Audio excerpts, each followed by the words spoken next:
जय हिंद, नमस्कार। मैं अंबर जैदी स्वागत करती हूँ आप सबका एक बार फिर से हमारे आज के कार्यक्रम में। और आज का जो कार्यक्रम है बहुत खास है क्योंकि हमारे साथ हैं आचार्य रीना शर्मा और उनसे हम बात करेंगे बहुत सारे जो पॉलिटिकल और जियोपॉलिटिकल मैटर्स हैं उसके बारे में। क्या अ, ग्रहों की दशा बताती है। और पिछले एपिसोड में भी वो हमारे साथ आई थी और आज एक बार फिर से हम उसी तरह के अलग अलग सवाल शामिल करेंगे।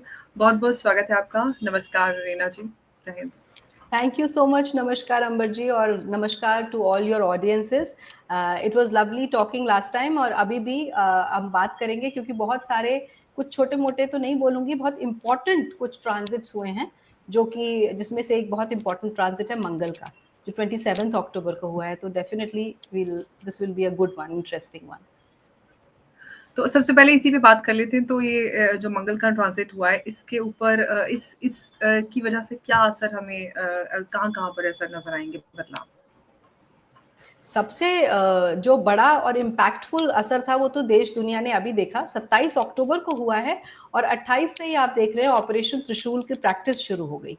प्रैक्टिस 28 को ही शुरू हो गई और मंगल क्योंकि कमांडर इन चीफ है, आर्मी पर्सन है, योद्धा है और भूमिपुत्र है, तो ये सब आप देख रहे हैं रिलेटेड टू मंगल होगा और मंगल की महादशा चल रही है। सो ऐसा सब जब होता है तो मंगल अपना बहुत बड़ा एक इम्पैक्ट डालते हैं और जो ये ट्राई सर्विस ड्रिल हुआ जिससे कि पाकिस्तान बुरी तरह भयभीत हो गया, डर गया, वो सबने देखा। It was all across the channel, सब जगह दिखाया जा रहा था कि किस तरीके से ड्रिल, चाहे वो हम सिर्फ अपने एक जैसे कहते हैं ना प्रिकॉशनरी कर रहे हैं या एक प्रैक्टिस के लिए कर रहे हैं, but that created a very bombarding impact on many countries including Pakistan. So आप बोल सकते हैं कि ये शायद डराने के लिए भी था और खुद को तैयार करने के लिए भी था। पर मंगल के ट्रांजिट से मतलब ये बहुत पहले मुझे लग रहा था, बहुत पहले मैंने देखा था जैसे ही मंगल का गोचर होगा तो कुछ तो आर्मी से रिलेटेड होगा, पर इतना बड़ा होगा ये नहीं सोचा था। कि काफ़ी बड़ा असर जो आपने भी नहीं सोचा था उससे ज़्यादा इसका प्रभाव नज़र आ रहा है। जी, जी, जी। इसका प्रभाव तो आप देख ही रहे हैं किस तरीके से उन्होंने अपने एयर बेस बंद कर दिए पाकिस्तान ने और हुँ। किस तरीके से और भी दूसरे कंट्रीज़ हैं जो कहीं न कहीं उनको मन में लगने लगा है कि अच्छा अब तो भारत जो कि बहुत अहिंसावाद देश हुआ करता था, अब वो वॉर के लिए, युद्ध के लिए तैयार है, उसकी तैयारी है। सो ये एक बहुत बड़ा एक कहते हैं ना कि एक ट्रेलर दिखाना बड़ा ज़रूरी होता है लोगों को बताने के लिए कि पिक्चर रेडी है। वो होता भी है ना कि रीना जी के जब आप अच्छे होते हैं तो और आपका अग्रेशन सामने नहीं आता और आपकी अच्छाई को लोग कहीं न कहीं उसको गलत तरह से लेते हैं। वो सोचते हैं कि आप में उतनी हिम्मत नहीं है, उतनी ताकत नहीं है जवाब देने की। जबकि करेक्ट, आप एक बिल्कुल। अच्छे आदर्शवादी होते हैं इसलिए आप किसी को अननेसेसरी परेशान नहीं करना चाहते। लेकिन अब भारत अब वो अपनी जो गुड बॉय इमेज है उससे बाहर निकल रहा है और जो रिटेलिएटरी एक बिहेवियर नज़र आ रहा है ये अपने आप में इसकी बड़ी ज़रूरत थी। लेकिन जी, आज बहुत, के बहुत, सवालों पर बहुत वापस ज़रूरत आ थी। जाते हैं, शुरुआत करते हैं। जी, जी। जी, बिहार असेंबली इलेक्शंस और बिहार की बात करें तो आपको क्या लग रहा है बिहार का एक बार फिर से किसकी वापसी होगी? क्या नीतीश कुमार वापस से सत्ता में आएँगे और बीजेपी या फिर एनडीए की सरकार बनेगी? और तेजस्वी यादव की बात करते हैं, उनका क्या होने वाला है? और क्या पूरे बिहार की जो राजनीति है वो क्या दर्शा रही है? देखिए बिहार की जो ये जो समय है, जिस समय बिहार के इलेक्शंस हो रहे हैं और जब बिहार के इलेक्शंस के रिजल्ट्स आने हैं, तो आप देखिए किस तरीके से देवगुरु बृहस्पति का गोचर कर्क राशि में, वक्री अवस्था में और अतिचारी अवस्था में हुआ। साथ में मंगल का गोचर जो कि अभी 27 अक्टूबर को हुआ, वो रहेगा कुछ समय तक। और उसके ही साथ सूर्य जो कि पॉलिटिक्स को दिखाते हैं, पॉलिटिशियंस को दिखाते हैं, लीडरशिप को दिखाते हैं, सत्ता को दिखाते हैं, वो नीच के हैं। सो और साथ में शनि का ऐसी राशि में होना जो कि जजमेंट दिखाता है, एक इमोशनल राशि। और शनि, बृहस्पति और मंगल तीनों जलीय राशि में है, तीनों वाटरी साइंस में है। वाटर, जल मतलब लिक्विड, मतलब इमोशंस, मतलब सेंटिमेंट्स, उसके साथ साथ द्रव, पैसा, वेल्थ, सब कुछ। सो जो कुछ बहता है वो जल, वो जलीय। सो जलीय राशि में जब तीन ऐसे मेजर प्लैनेट्स बैठे हुए हैं तो आप डेफिनेटली पब्लिक सेंटिमेंट्स को कहीं ना कहीं उसमें उथल पुथल देखेंगे। साथ ही साथ जो क्राइम रेट्स हैं वो भी बढ़ते हुए देखेंगे, क्योंकि मंगल इस समय बहुत ज्यादा एक अग्रेसिव साइन में है, अपने खुद की राशि में आए हैं, और साथ में जलीय। तो ये आप बहुत सरप्राइजिंग, बहुत स्तब्ध करने वाले रिजल्ट्स देखेंगे। एनडीए डेफिनेटली जीतेगा, और लेकिन मैं सीएम की कुर्सी में बदलाव देखती हूँ। मतलब नीतीश कुमार जी जीत जाएंगे और सीएम बन भी जाएंगे एक बार, लेकिन लुकिंग एट हिज कुंडली मुझे ऐसा लगता है कि हेल्थ इश्यूज उनको काफी परेशान करेंगे, स्पेशली नसों से रिलेटेड, नर्वस सिस्टम से रिलेटेड। सो उसके चलते शायद वो कुर्सी पे बहुत लंबे समय तक ना रह पाए। सो आगे वहां पे मैं सीएम की पदवी में, सीएम की कुर्सी में बदलाव देखती हूँ। आपने दूसरा जो नाम लिया, उनकी तो 7.5 चल रही है, और साथ में उनकी कुंडली बिल्कुल भी स्ट्रांग नहीं है ये पोजीशन संभालने के लिए। तो he is not worth it as per even planets, वो तो प्लैनेटरी, उसके अलावा भी आप देखें तो he is not worth it, वो तो हो ही नहीं रहा है। और हाँ, आगे जाके करीब अप्रैल मई 2026 के बाद आप चिराग पासवान को जरूर देख सकते हैं, because he is a people's person. उनकी कुंडली में बड़े अच्छे स्ट्रॉन्ग राजयोग हैं। 7.5 उनकी भी है, लेकिन वो अपने कर्मों के हिसाब से बहुत मतलब उनको मैं एक सही लीडर बोलूंगी। और वो हमारे जो माननीय प्रधानमंत्री हैं, उनके लिए हनुमान जी भी, मैं ऑपरेशन हनुमान जी की जैसे हनुमान थे अपने राम के लिए एक मैसेंजर थे, इस तरीके से उनको देखूंगी। सो 2026 के बाद उनके तारे, उनके सितारे बुलंद होते दिखते हैं, क्योंकि उनकी लग्नेश की दशा शुरू हो जाएगी। उनका लगन लियो है, यानी कि सिंह, और उनका सूर्य 10वें भाव में है, हाउस ऑफ प्रोफेशन में, और वो सिंहासन भी होता है। सो और वहां पे और भी बहुत सारे प्लैनेट्स हैं, 5th लॉर्ड है, 9th लॉर्ड है। सो सारे मिलके बहुत स्ट्रॉन्ग राजयोग बना रहे हैं। बट क्योंकि 7.5 भी है तो चैलेंजिंग पीरियड भी है। तो मैं ये नहीं कह रही बिल्कुल भी कि मिड 2026 के बाद वो सीएम बन जाएंगे, लेकिन उनके सितारे बुलंद होने शुरू हो जाएंगे, and slowly and gradually he will reach that position, वो सीएम बनेंगे, बट अभी नहीं, थोड़ा समय है।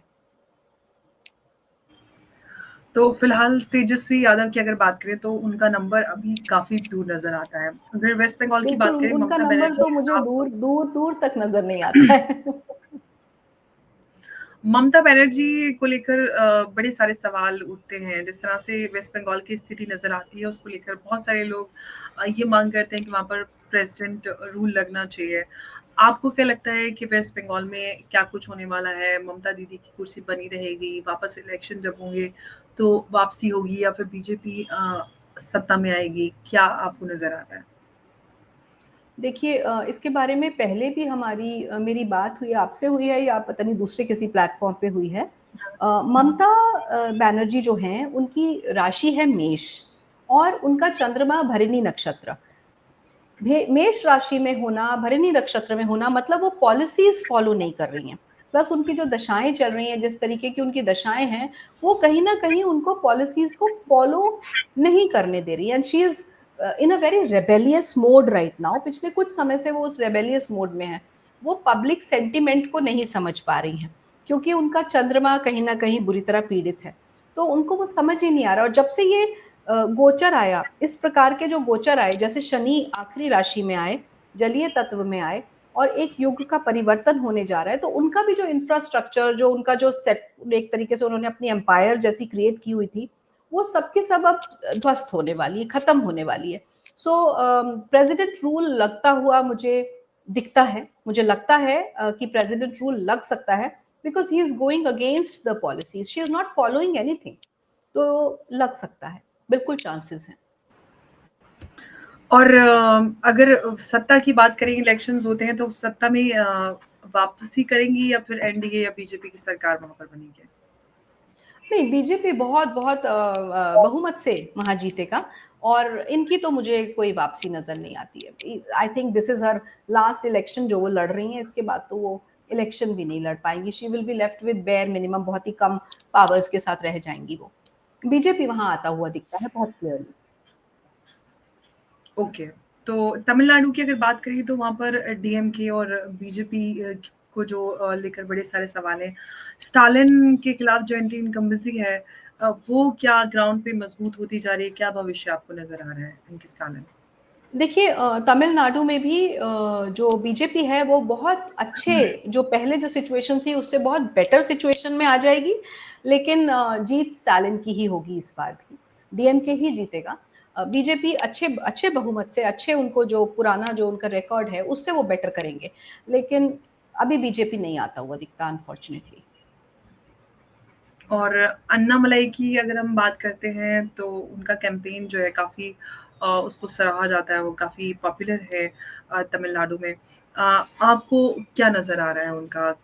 कितना इम्पैक्ट लोगों पर नज़र आएगा और कितने सितारे उनके बुलंद हैं?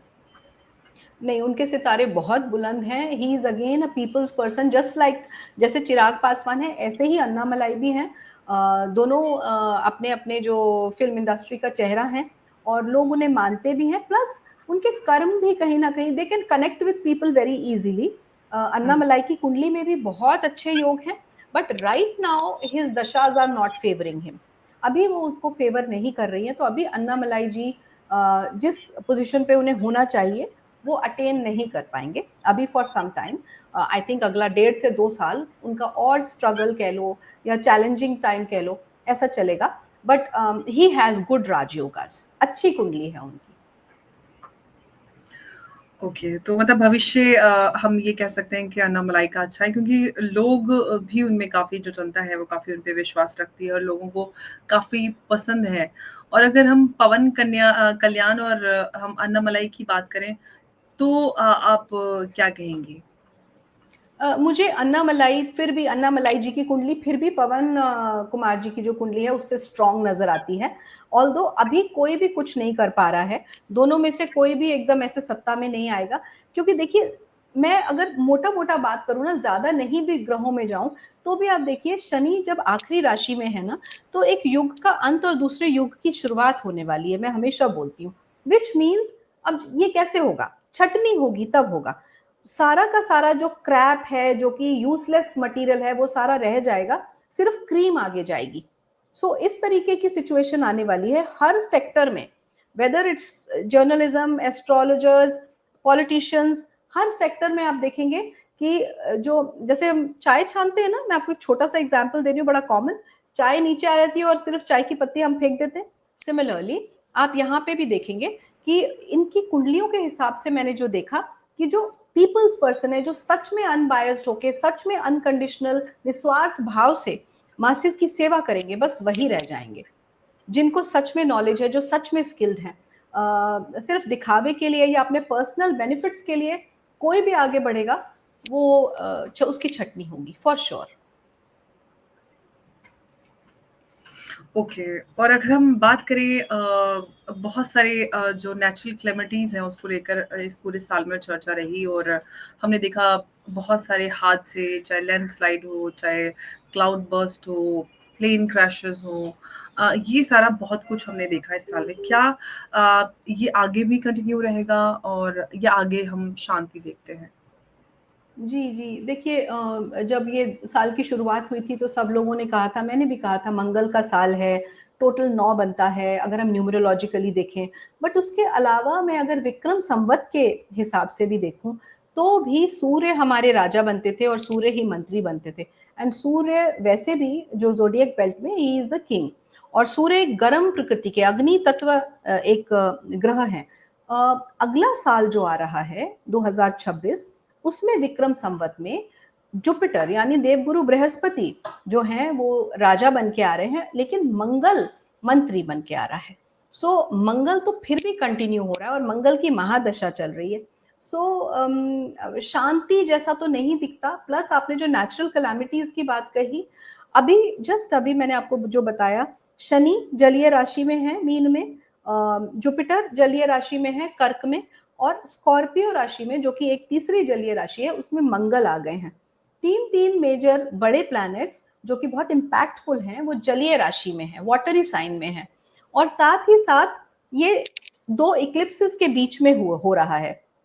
देर वर 2 इक्लिप्सेस इन सितंबर 2025, और अभी फरवरी में मार्च में फिर से 2026 में भी इक्लिप्सेस हैं। तो जब ऐसा होता है, साथ में खप्पर योग चल रहा है, एक योग होता है जो काफी नेगेटिव माना जाता है, इस साल 3 खप्पर योग हैं। जब खप्पर योग चल रहा है इस समय, जब हम बात कर रहे हैं तो भी खप्पर योग चल रहा है। मैं बहुत सारे नेगेटिव इम्पैक्ट्स होते हुए देखती हूँ। बहुत हाई रेक्टर स्केल पे अर्थक्वेक्स अभी आने बचे हैं, आने वाले हैं।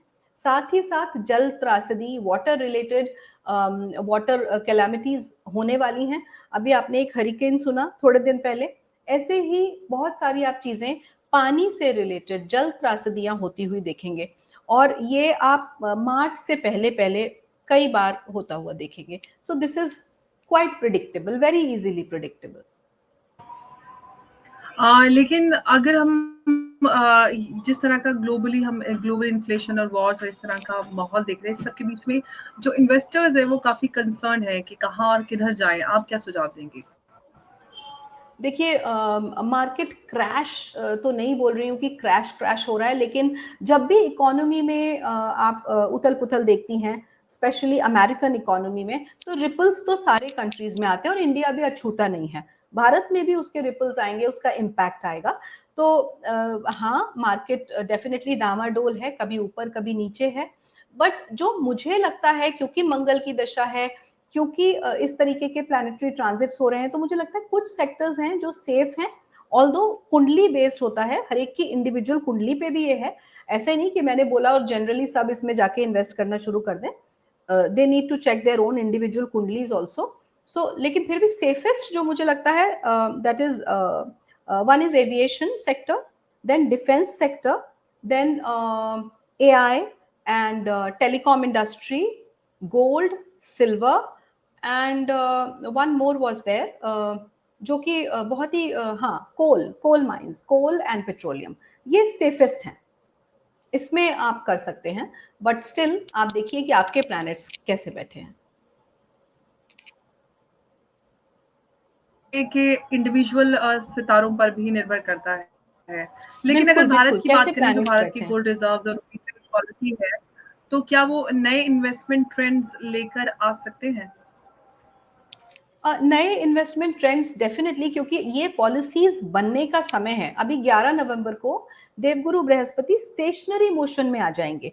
अभी क्या है, अतिचारी मोशन में। अतिचारी का मतलब मैं आपके ऑडियंसेस के लिए बता दूं कि जब कोई भी प्लैनेट बहुत ज्यादा स्पीड से चलता है, एक पर्टिकुलर स्पीड असाइंड होती है हर ग्रह को, हर प्लैनेट को, उससे ट्रिपल द स्पीड पे अभी जुपिटर भाग रहे हैं।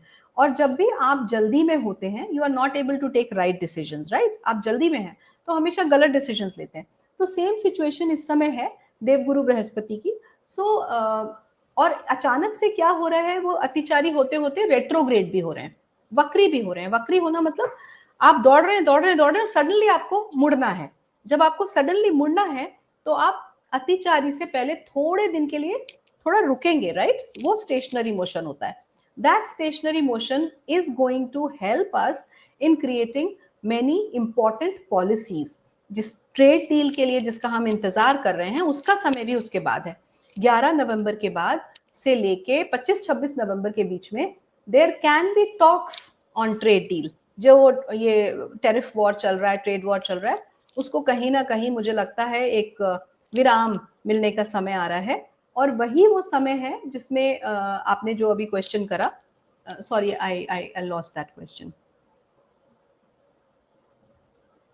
था कि जिस तरह से भारत की जो अभी पॉलिसीज हैं, भारत गोल्ड रिजर्व्स और रूपी राइट, ट्रेड पॉलिसी, उससे कहीं ना कहीं जो नए इन्वेस्टमेंट ट्रेंड्स आएंगे, क्योंकि भारत उस दिशा में काम कर रहा है। ये मेरा करेक्ट सवाल करेक्ट, था। ओके, गॉट इट, ठीक है, समझ गई। हाँ, जो ट्रेड वॉर से रिलेटेड पॉलिसीज हैं, उसके अलावा बहुत सारी ऐसी पॉलिसीज बनेंगी जिसमें there will be new reserves for investments, there will be new policies for investments. इस सब जो कुछ भी हो रहा है जियो पॉलिटिकल लेवल पे, उस सब के दौरान मैं फिर भी भारत को बहुत बुरी तरह इम्पैक्ट होता हुआ नहीं देखती as compare to other countries. Of course struggle है, चैलेंजिंग पीरियड है, मैं ये नहीं कह रही हूँ स्मूथ राइड है, लेकिन ये एक लर्निंग फेज है हमारे लिए। हम एक जैसे बोलते हैं ना कि सर्वाइवल के लिए वी विल हम और नई नई टेक्निक्स, नई नई स्किल्स को डेवलप करेंगे। एक तरीके से देखा जाए तो ये हमारे लिए अच्छा पीरियड है, ब्लेसिंग इन डिस्गाइज है। बिल्कुल, क्योंकि भारत तो उस तरफ काम भी कर रहा है और जिस तरह से पॉलिसीज़ नज़र आ रही हैं आरबीआई और उसमें तो बिल्कुल कह सकते हैं कि आने वाला जो समय है वो काफ़ी ब्राइट नज़र आ रहा है। डोनाल्ड ट्रम्प की बात जी। करते हैं तो डोनाल्ड ट्रम्प को लेकर बहुत सारे सवाल हैं। डोनाल्ड ट्रम्प का क्या भविष्य आपको नज़र आता है? बहुत सारे लोग कहते हैं कि वो ज़्यादा समय और जिस तरह की पॉलिसीज़ वो अपना रहे हैं उसके चलते अमेरिका में भी काफ़ी उनके ऊपर जो डोमेस्टिक प्रेशर है वो बढ़ रहा है। और कहीं न कहीं यूएस कांग्रेस भी उनसे नाराज़ है, जो इकोनॉमिस्ट हैं वो भी अपनी नाराज़गी ज़ाहिर कर रहे हैं। आपको क्या नज़र आ रहा है? जी, सो ये डोनाल्ड ट्रम्प के बारे में तो मैंने पहले बहुत पहले बता दिया था एक प्लेटफ़ॉर्म पे कि ये जो सितंबर में इक्लिप्सेस आए हैं और जो मार्च में इक्लिप्सेस आएँगे, उसके बीच का जो पीरियड है वो डोनाल्ड ट्रम्प के लिए भी बहुत चैलेंजिंग है, क्योंकि इनकी 8th लॉर्ड की यानी कि जुपिटर की महादशा चल रही है। अब जुपिटर की जब महादशा चल रही है which is the 8th Lord which means all of a sudden चीज़ें होंगी इनके साथ एंड 8th हाउस जो है वो एक नेगेटिव हाउस भी कहा जाता है, माना जाता है एक एंगल से, तो वो इनके लिए सही नहीं जाने वाला। और जब मैंने इक्लिप्सेस कहा तो ऑटोमैटिकली इनके जो कुंडली में है वो इक्लिप्स लगा हुआ है, इनका जन्म ही इक्लिप्स वाले दिन हुआ। चंद्रमा केतु के साथ है और सूर्य राहु के साथ है, तो ये इनका जन्म ही इक्लिप्स वाले दिन हुआ है। सो कहीं न कहीं इनका जो थॉट प्रोसेस है वो इक्लिप्स्ड है, शुरू से इक्लिप्स्ड है और बहुत सेल्फ सेंटर्ड तरीके से ये सोच रहे हैं, जिसकी वजह से इनके खुद के जो सिटीजन्स हैं, जो इनके खुद के देश के लोग हैं, वो इनके लिए इनके अगेंस्ट खड़े हो जाएँगे और हो रहे हैं, वो हम सब कुछ देख ही रहे हैं। सो धीरे-धीरे आप अमेरिका में बहुत बड़े-बड़े बदलाव होते हुए देखेंगे, not only the end of Donald Trump, but also the end of the kind of leadership that you see in America right now. और एनआरआईज के लिए ये एक बहुत अच्छी खबर नहीं है। ये आपने जब एनआरआई की बात की रीना जी, तो मैं आपसे एक यहाँ पे सवाल भी ऐड कर लेती हूँ क्योंकि हम देख रहे हैं कि पिछले जी। कुछ महीनों में जिस तरह से भारत और अमेरिका के बीच रिश्ते हुए हैं, उसके चलते जो भारतीय हैं उनके ऊपर नफ़रत और हिंसा बहुत बढ़ी है। बहुत लोगों के मर्डर हो रहे हैं, बहुत ज़्यादा हमले वहाँ पर बढ़ रहे हैं, रेशियल कमेंट्स और ल सड़कों पर बोल रहे हैं go back to your country. आपको क्या ये सब बढ़ता हुआ नज़र आ रहा है वहाँ पर? जी, जी, जी, बिल्कुल जैसा मैं दोबारा से इसको शनि के साथ ही रिलेट करूँगी, 30 साल बाद 30 साल से कोशिश हो रही थी भारत और अमेरिका के बीच में अच्छे टर्म्स हो जाएँ, एक फ्रेंडली रिलेशन हो जाए, जो कि हमेशा से एक बिज़नेस एसोसिएशन ही था, लेकिन फिर भी एक एक पॉज़िटिव तरीके से कोशिश कर रहे थे कि वो चलता रहे। लेकिन ट्रम्प जी आए और जनवरी के बाद से ही उन्होंने ये सब गड़बड़ घोटाला शुरू कर दिया। ये इसलिए हुआ या ये इसलिए होना था क्योंकि शनि अपनी आखिरी राशि में आ रहे थे और जब शनि लास्ट साइन में आते हैं तो जो आपने और शनि पूरे जो चक्र या पूरे जो ज़ोडिएक बेल्ट का चक्कर काटते हैं वो 30 सालों में काटते हैं। सो आप इन 30 सालों को उन 30 सालों से कनेक्ट कीजिए जो भारत और अमेरिका के बीच में एक कनेक्शन बन रहा था। नाउ उसका अंत हो रहा है, मतलब जो-जो गलतियाँ करी गई उन सबका अब कहते हैं ना परिपूर्ण करने के लिए या उसका रिजल्ट आने का ये टाइम है और शनि छटनी करेंगे। So this period is going to make a lot of changes in the leadership all across the world. सब जगह हमारे देश में भी हो रहा है, आप देख रहे हैं अलग अलग स्टेट्स में क्या हो रहा है सीएम की कुर्सी के लिए, सीएम्स बदले जाएंगे, सेंट्रल गवर्नमेंट में उठा पटक होगी, बहुत बहुत चेंजेस हैं सत्ता में सब जगह। अगर बात करें भारत और अमेरिका के बीच में जो ट्रेड डील को लेकर चर्चाएँ चल रही हैं, क्या ट्रम्प के टेन्योर में वो होगी या अभी इसी तरह से अटकाना-भटकाना चलता रहेगा? नहीं, नहीं, Trump is going back on his words. जो कुछ उन्होंने कहा, उन्हें कहीं न कहीं शायद रियलाइज़ हो रहा है कि उन्होंने बहुत बड़ी गलती कर दी थी। उनको रिपेंटेंस हो रहा है। वो वापस मुड़ेंगे क्योंकि वक्री ग्रहों की चाल है, वक्री ग्रह आगे बढ़ते हैं और फिर वापस मुड़ते हैं। तो जो कुछ उन्होंने कहा, करा, he is going to redo it, undo करेंगे उसको और इसीलिए वो ट्रेड डील की मैंने आपसे बात की, जो 11 नवंबर के बाद पीरियड शुरू हो रहा है, जब जुपिटर स्टेशनरी हो रहे हैं। तो दैट इज द टाइम जब नई नई पॉलिसीज बनेंगी और वो भारत के फेवर में जाएंगी फॉर श्योर। तो ये एक बेहतर बात हम कह सकते हैं कि आगे जो ट्रेड डील होगी उसमें भारत के हक में होगी, भारत का फ़ायदा होगा। लेकिन अगर हम जी। युद्ध की बात आपने की थी, ऑपरेशन त्रिशूल से हमने शुरुआत की थी। लेकिन रीना जी एक जो अगर हम जियोपॉलिटिकल सिचुएशन की बात करते हैं, पाकिस्तान हमारे वेस्ट पे आता है। ईस्टर्न फ्रंट पे जिस तरह से हम देख रहे हैं एक्टिविटीज़ बढ़ रही हैं, बांग्लादेश, चाइना और नॉर्थ ईस्ट को टारगेट करने की, और ये सारा कुछ हो रहा है। आपको क्या लगता है कि इस बार जो ऑपरेशन सिंदूर 2.0 होगा, क्या वो ईस्टर्न फ्रंट पर हम देखेंगे? जी, जी, जी। वो ईस्टर्न फ्रंट से ही होगा, नॉर्थ ईस्टर्न, ईस्टर्न फ्रंट से ही होगा। पाकिस्तान पे वेस्टर्न साइड से अफ़गानिस्तान अटैक करेगा और ईस्टर्न साइड जो हमारा ईस्टर्न बॉर्डर है, वहाँ से भारत को आप कह सकते हैं कि अटैक होगा। That may not be a war like of situation, लेकिन स्ट्राइक्स तो डेफिनिटली होते दिख रहे हैं और वो कभी भी हो सकते हैं। अब समय शुरू हो गया है। मंगल जो गोचर में अभी आए हैं स्कॉर्पियो राशि में, आप समझिए नरेंद्र मोदी जी की कुंडली में तो मंगल स्कॉर्पियो राशि में नेटल मंगल बैठे हैं, जो उनके जन्म से उनकी कुंडली में है, उसके ठीक ऊपर ट्रांजिटिंग मंगल भी आके बैठ गए हैं और साथ में मंगल की दशा चल रही है, साथ में मंगल की दशा भारत की भी है। So we are right, you know, ready, we are very ready and it can happen any time, कभी भी हो सकता है। और भारत की कुंडली में जो तीसरा भाव है वो पड़ोसियों का होता है, नेबरहुड का होता है और वो बहुत ज्यादा एक्टिव है, वहाँ बहुत सारे प्लैनेट्स बैठे हुए हैं। और जो आपने जिन जिन देशों का नाम लिया, बांग्लादेश, नेपाल, ये सो ये सब के सब एक्टिव हो जाएंगे, सब एक्टिव हो जाएंगे और शायद भारत के अगेंस्ट भी आने की कोशिश करें। बट ये वाला पीरियड बहुत पोटेंट है भारत का, so we will not be harmed. हम हार्म्ड नहीं होंगे, हम ब्रूस्ड होंगे, हमें परेशानी होगी, हम चैलेंजेस भी फेस करेंगे, लेकिन नुकसान उतना नहीं उठाएंगे। तो क्या ये कह सकते हैं कि मतलब भारत का जो ये दौर है, युद्ध में भारत को विजय का योग नज़र आता है? 100%, 100% युद्ध, क्योंकि ये युद्ध करने का ही समय आया है अब तो। अब तक जो वासुदेव कुटुंबकम भारत था और जो अहिंसावाद भारत था, वो तो अब कहीं पीछे छूट गया। अब तो भारत योद्धा है। अब वो कहते हैं ना कि डिफेंस मोड नहीं है, अटैकिंग मोड में है। Now it's in attack mode. आप थोड़ा सा कुछ बोलिए and without even thinking Bharat react करेगा। ये डिप्लोमेटिक होने का या कुछ सोचने का कि ये सही रहेगा या नहीं रहेगा, it's not that time at all now. मंगल की दशा है, मंगल सोचता नहीं है, प्रैक्टिकल बिल्कुल नहीं है, बस एक्शन ओरिएंटेड है। आप यहाँ से उसे प्रोवोक कीजिए और वो वहां आपको अटैक करेगा। So this is the period where भारत जो है वो बिल्कुल भी सोचने वाली कंडीशन में तो है ही नहीं, आप समझिए। अगर आप उसे प्रोवोक करेंगे तो छोड़ेगा नहीं। प्रेसिडेंट पुतिन भारत आने वाले हैं और भारत आएँगे। अगर प्रेसिडेंट पुतिन की भारत यात्रा की बात करें तो उससे हमें क्या कुछ नज़र आता है? स्ट्रैटेजिक पार्टनरशिप, एनर्जी डिप्लोमेसी और क्या? क्योंकि भारत और जो रशिया है उसके बीच में जो साझेदारी वो बढ़ती जा रही है। इस और विज़िट से हमें क्या कुछ हम आगे बढ़ते हुए देख पाएँगे? जी, देखिए प्रेज़िडेंट पुतिन की जो कुंडली है, वो भी काफ़ी स्ट्रॉन्ग कुंडली है, जस्ट लाइक जैसे हमारे प्रधानमंत्री जी की कुंडली है।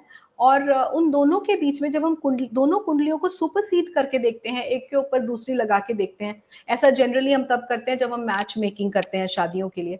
सो जब हम फ्रेंडशिप के लिए भी उसको देख रहे हैं, सो दोनों की कुंडलियों को जब हमने मैच करके देखा, so they are very, very compatible, very compatible. So एक बहुत अच्छी मैत्री, एक बहुत अच्छी फ्रेंडशिप जैसा मुझे दिखता है। और अंत तक, जब तक भी ये सब चैलेंजिंग पीरियड चल रहा है, मुझे प्रेसिडेंट पुतिन भारत के साथ खड़े दिखते हैं। सो एक ये बहुत अच्छा एक इनिशिएटिव है और बहुत दूर तक जाएगा।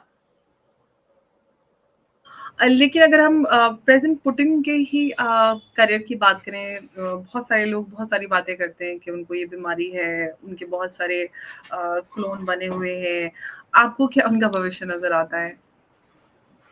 वो तो रुकने वाली चीज नहीं है। ही इज वेरी स्ट्रॉन्ग और वो अभी बहुत लंबे समय तक आपको दिखेंगे। He is very strong, just like मतलब इट्स अ लीथल कॉम्बिनेशन। जैसे मंगल है वेरी फायरी एक्शन ओरिएंटेड, वो पुतिन है। साथ में वो कितने मॉडेस्ट हैं, आपने बहुत सारे रील्स देखे होंगे कि अगर बारिश हो गई है तो वो खुद छाता लेके आ जाते हैं, उन्हें कहीं बैठना है तो खुद कुर्सी उठा के रख देते हैं। तो वो मॉडेस्टी एक उनका बहुत पॉजिटिव पार्ट है, उनकी कुंडली का, उनके कैरेक्टर का। वहीं दूसरी तरफ नरेंद्र मोदी जी उतने ही स्ट्रेटेजिक और मॉडेस्ट हैं। सो दोनों की मॉडेस्टी कहीं कॉमन फैक्टर है और स्ट्रेटेजी प्लस फायरी नेचर, वो एक लीथल कॉम्बिनेशन है। सो दैट्स हाउ मुझे ऐसा लगता है it's going to go a long way. और पुतिन अभी कहीं नहीं जा रहे हैं। ही इज देयर, वो छोड़ेंगे नहीं किसी को, ना तो कंट्रीज को भी नहीं छोड़ने वाले। ये तो अच्छी खबर है। अब ब्रिक्स की अध्यक्षता भी भारत करने वाला है और ब्रिक्स करेंसी और ब्रिक्स को लेकर प्रेसिडेंट ट्रंप जब से आए थे तब से ही परेशान थे कि ऐसा कुछ नहीं होगा, ब्रिक्स करेंसी नहीं आ हो ना सकती। जाए। डॉलर डोमिनेंस को लेकर वो काफ़ी परेशान थे। क्या जो अभी समिट होने वाली है, क्या उसमें जो ब्रिक्स है वो डॉलर का कोई अल्टरनेटिव फाइनलाइज़ करेगा? ब्रिक्स करेंसी या फिर कुछ और ऐसा कुछ? जी, जी। देखिए 2014 से पहले जब ब्रिक्स समिट हुआ था, 2014 से पहले 2011 में शायद हुआ था। और 2014 में जो इंटरनेशनल मीडिया थी उसने भारत को ब्रिक्स का जब पार्ट एक देखा तो एक तरीके से नेग्लेक्ट किया गया था। मतलब हमें वो इम्पोर्टेंस, वो रिस्पेक्ट जो मिलनी चाहिए थी, वो नहीं मिली थी। अब पिछले 10 सालों में हमारे प्रधानमंत्री जी ने हमें उस पोज़ीशन पे ला दिया कि हम चौथे से तीसरी इकोनॉमी बनने के लिए बिल्कुल तैयार हैं। सो अब ब्रिक्स में जिस तरीके का जो एक रेपुटेशन हम कैरी करते हैं, तो मुझे बहुत बहुत उम्मीद है लुकिंग एट प्रधानमंत्री जी कुंडली एंड भारत की कुंडली कि डी डॉलराइजेशन का समय है, नई करेंसी आने का समय है। ऐसा डेफिनेटली हो सकता है कि कोई नई करेंसी आए और इवन जो हमारा वेल्थ मैनेजमेंट है, फंड मैनेजमेंट का जो फाइनेंस मैनेजमेंट का तरीका है वो बदले। जैसे अभी पैसे को देखा जाता है उस तरीके से ना देख के किसी और नजरिए से देखा जाएगा। There will be lot of changes. जैसे अभी हमारा जब हमने ये जो डिमोनेटाइजेशन जब करा था, उसके पहले जैसे हम पैसे को देखते थे, फिर उसके बाद जैसे डिजिटलाइजेशन हुआ, ऐसा कुछ मेजर बदलाव आता हुआ दिखता है। So yes, it is very much scene.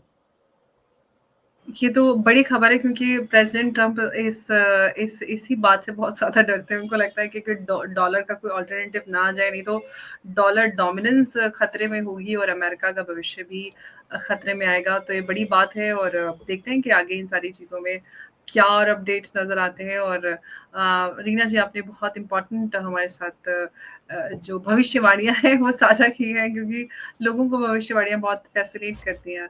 बहुत-बहुत जी, धन्यवाद आपका। नमस्कार, जी, जय थैंक हिंद, यू जय सो भारत। मच। नमस्कार, जय हिंद Amber ji, thank you. Thank you so much.